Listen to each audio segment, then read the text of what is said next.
AP CM Jagan తన తల్లి విజయమ్మ మీద అలిగారు. మదర్స్ డే రోజు కన్న తల్లికి కనీసం విషెస్ కూడా చెప్పలేదు. ఏపీలో ఎవరు గెలవబోతున్నారు అనే విషయం ఎంత హాట్ టాపిక్ గా ఉందో వైఎస్ జగన్ కుటుంబంలో ఉన్న విభేదాలు కూడా ఇప్పుడు అంతే హాట్ టాపిక్ గా మారాయి. చాలా కాలంగా వైఎస్ జగన్ కు ఆయన చెల్లెలు ఏపీ కాంగ్రెస్ అధ్యక్షురాలు షర్మిలకు మధ్య రిలేషన్ బాలేదు. ఏపీ పాలిటిక్స్ లో ఎంట్రీ ఇచ్చినప్పటి నుంచి ప్రతిపక్షాలు కూడా చేయనని ఆరోపణలు షర్మిల జగన్ మీద చేస్తున్నారు. ఇక జగన్ తిరిగి షర్మిలను విమర్శించడం ఎప్పుడైతే ప్రారంభించారో అప్పటి నుంచి వీళ్ల మధ్య పచ్చగడ్డి వేస్తే బగ్గుమనే పరిస్థితి ఏర్పడింది. ఇంతకాలం న్యూట్రల్ గా ఉంటారు అనుకున్న విజయమ్మ కూడా ఇప్పుడు షర్మిలకే ఎక్కువగా సపోర్ట్ చేయడంతో జగన్ అమ్మ మీద అలిగినట్టు తెలుస్తోంది. షర్మిలను కడప నుంచి గెలిపించాలి అంటూ విజయమ్మ వీడియో రిలీజ్ చేశారు.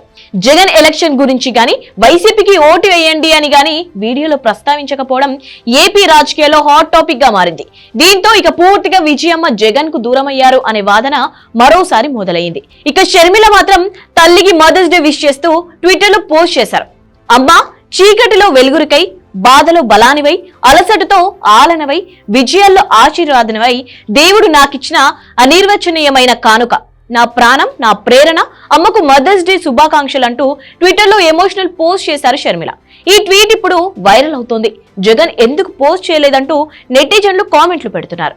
జగన్ కు అమ్మ మీద ప్రేమ లేదా అంటూ క్వశ్చన్స్ చేస్తున్నారు. దీనిపై అధికారికంగా వైసీపీ నుంచి ఎలాంటి రియాక్షన్ లేకపోయినా విజయమ్మ రిలీజ్ చేసిన వీడియో కారణంగానే జగన్ విజయమ్మకు విషెస్ చేయలేదు అని అంతా చర్చించుకుంటున్నారు.